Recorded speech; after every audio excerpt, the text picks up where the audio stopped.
there was many questions about when you do something and you aggravate your back. You're going through the program, you're doing the work, and then you aggravate your back. What does it mean? What do I do? Am I back to square one?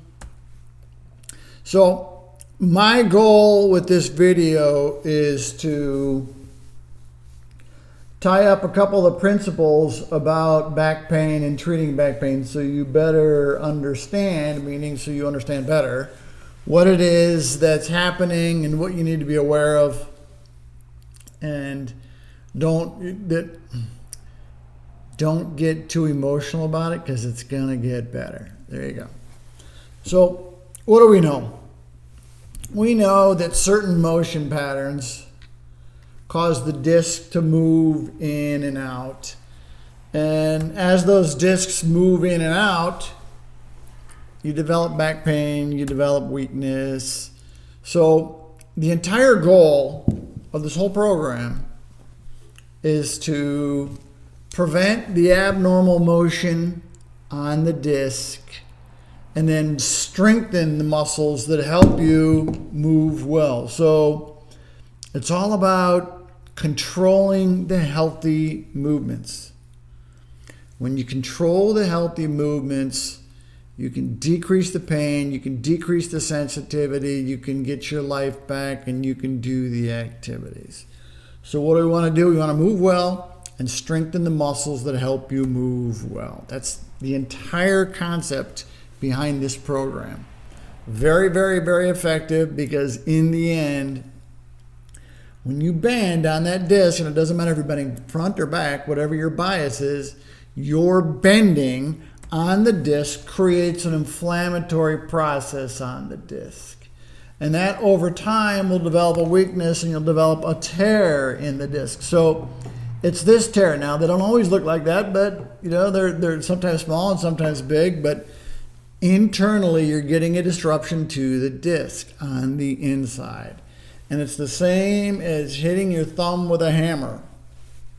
If you keep hitting your thumb with a hammer, what's going to happen is you're going to continue to develop the inflammation. So the continued bending on the disc creates an inflammatory process, and the longer you've had the inflammation and the more you bend, even if it doesn't cause you a great deal of pain, if the pain's not getting any better and you continue to bend, you're creating a weakness in the disc. So what do? We work with our core muscles. We work the obliques, we do all the bracing, we do the bird dog, we do all those different exercises to stabilize this area here. So as you start this process, you're going to be getting incrementally stronger. Maybe not dramatically stronger, but a little bit stronger every day, every week, every day. And it's really all about creating the strength in our core. And by creating the strength in the core, what it does is it prevents that motion, okay, because weak muscles allow a lot of sloppy motion. Okay, we're avoiding that by strengthening these muscles. And also what it does is it balances out the load on the annulus. So it takes that disruption and starts to balance the load, which allows for the discs to heal. We call this the warrior armor. You are a warrior, and this is your armor. Your armor is your core, because the core prevents you from moving into the positions that's going to aggravate the disc. By avoiding that aggravation, the pain goes away, you start to feel better, and the disc gets stronger. But the problem is we're very dynamic. And that's supposed to be a picture of somebody who's very dynamic. What does that mean? It means we bend back, we bend front, we can bend sideways, and we can rotate all on that disc. So we have to avoid those activities.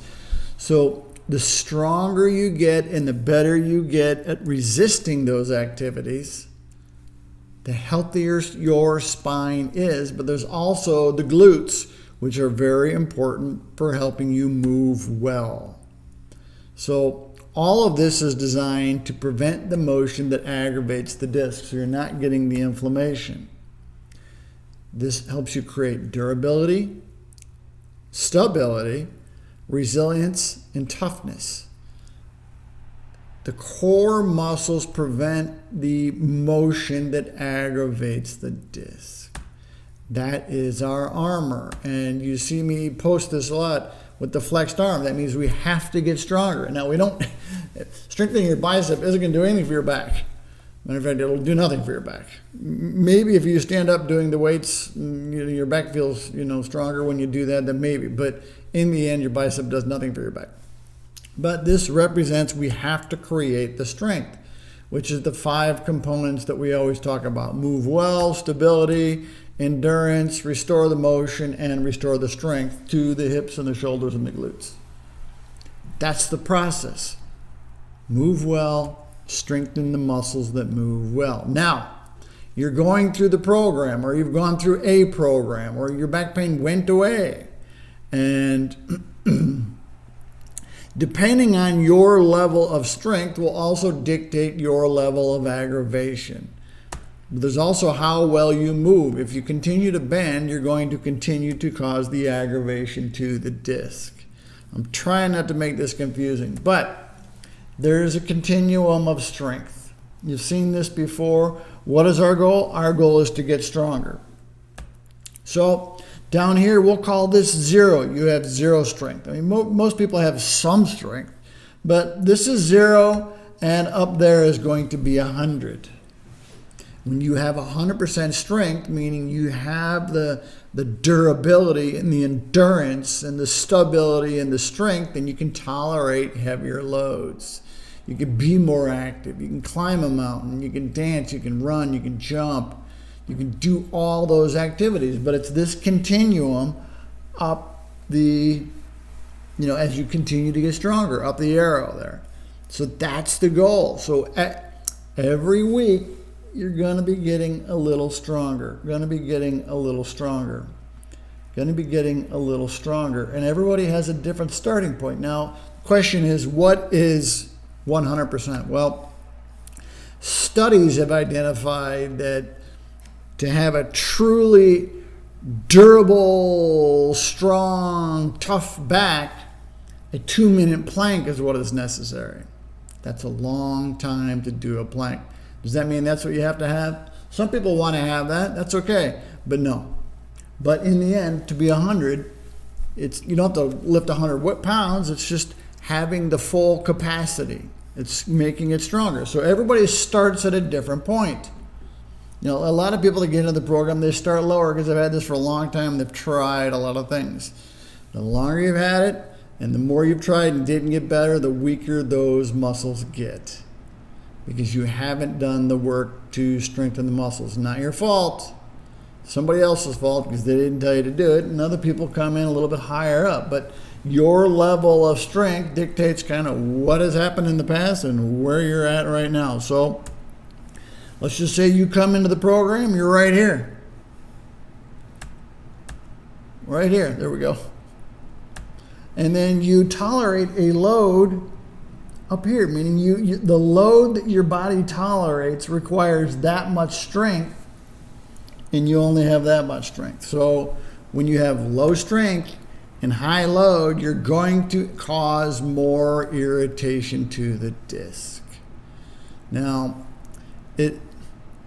it's not very often that a bulging disc will go to a herniated disc when you aggravate your spine, even under fairly heavy loads.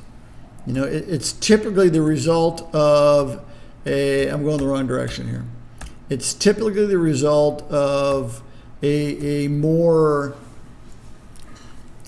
really heavier sort of whiplashy load. And I don't know if you guys saw the video about Valeria, but she was feeling better, not in our program, but she had done a different program. She was feeling better, and then she had a car accident, and car accidents are probably the heaviest load on your body because you're going to be doing a lot of things in that car.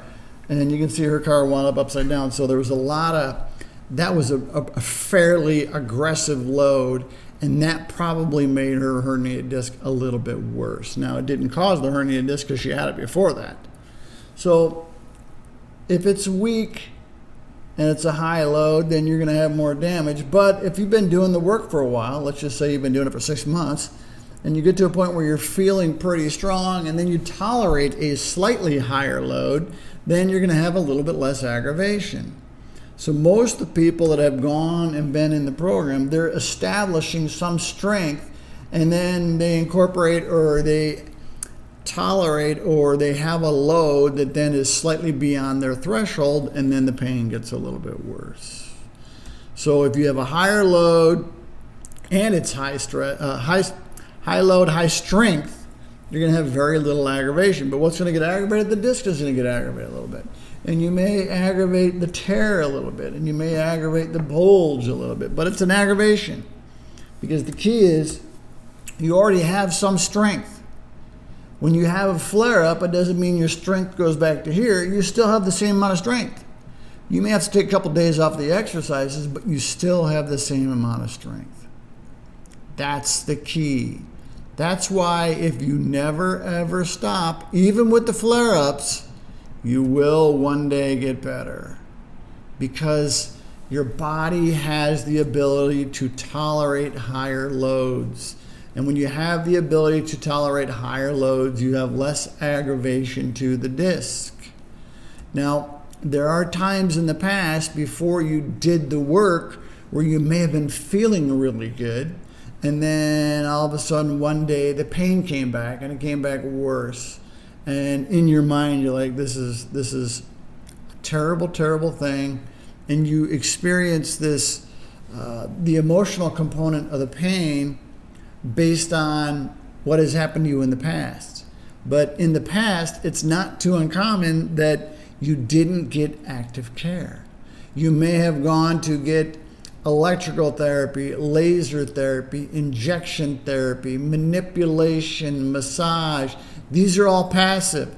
Those therapies, when they do it to you, does not make you any stronger. So in the past, if you had passive therapy and then you had an aggravation, it can be devastating, because yes, you haven't done the work and the muscles haven't gotten any stronger. And quite frankly, you may have continued to move wrong, which is very often why the pain comes back, because people continue to move wrong. And every time you move wrong, it tends to cause more aggravation to the disc, more inflammation in the disc, more tearing of the disc, and it gets worse.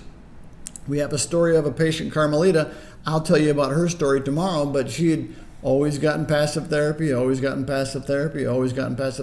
one day she ended up having a fusion surgery because none of the passive therapies worked. Well, she had never done the work for the active therapies. Not her fault. She just nobody ever had her do it. And it destroyed her. And I'll talk to you about that. Maybe I'll do that video tomorrow. But the key is the active therapy. When you're doing active therapy, you're creating armor for your core. You're creating that strength. So as you're doing the active therapy, you will have a higher level of strength, which means you can tolerate higher loads, which very often when you have an aggravation, it's less severe, because your body can tolerate it. Okay, but if it's still very weak because you've only done passive, then you're back to square one, where you are at square one. You did aggravate that disc. Okay, but the people in the program that we go through, we're training you to get up to here. Okay, you may start here, but we're training you to get to here. That's the key. Well, we're training you to get to the top. But the key is to prevent that. So if you have prolonged aggravation and inflammation, the disc will physically get weaker and you'll start to develop more tears.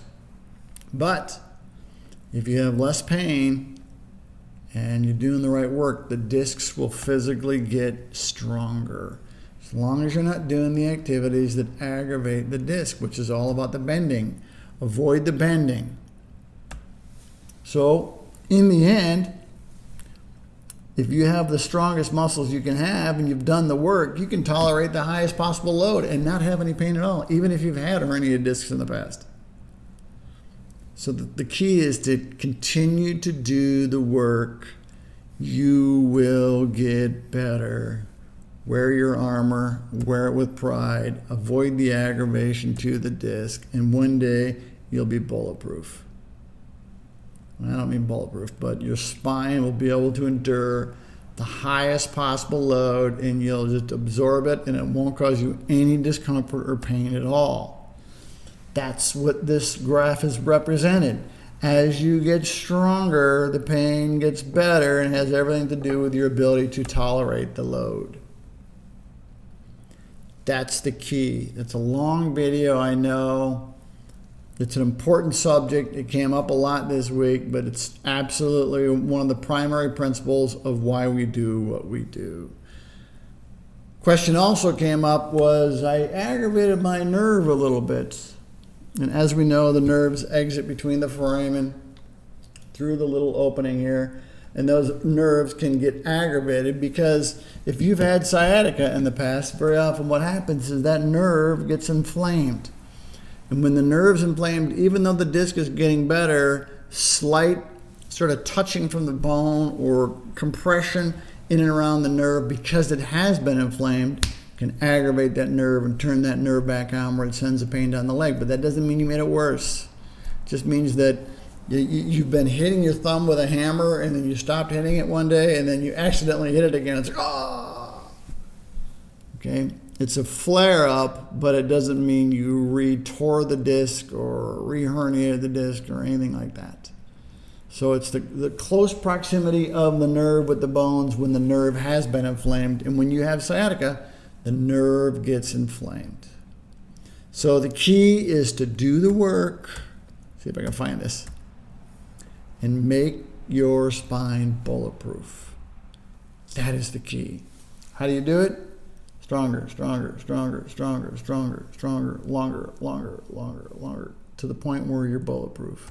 Meaning you can tolerate the loads. You're strong, you're fit, you're functionally stable, the pain has gone away, less pressure on the discs. As this is happening, what ultimately, you'll have less inflammation in and around the nerve starts to function better, sciatica goes away. That's how it works. I hope that helps. It was long, a lot of slides, but that's the whole idea. Is as you get stronger, you can tolerate higher loads. And as you get stronger, and then even though you aggravate it, the aggravation is going to be very, very, very little. That's it. If you're interested in our program, we have a program called 10X. Walks you through all the steps to walk you up to the point where you're functionally fit and stable. Took 30 years. Took my bad back for 10 years and 30 years of developing the protocol in our clinics. It's the most comprehensive and scientific program available. Every week you get new videos, you watch the videos, you do the exercises, and you get better. It works better than anything on the planet, I promise you. I'm here to help you. If you sign up, you'll get access to our private Facebook group. And in the private Facebook group, you will have access to me. So if you have any questions, you can ask me those questions. Sign up today. It's $47. I will put a link in the description below. I'll put a button up here, and then somewhere else there's a button. That's the program. That's what you do when you have a flare-up. That's how you get better. Live your life.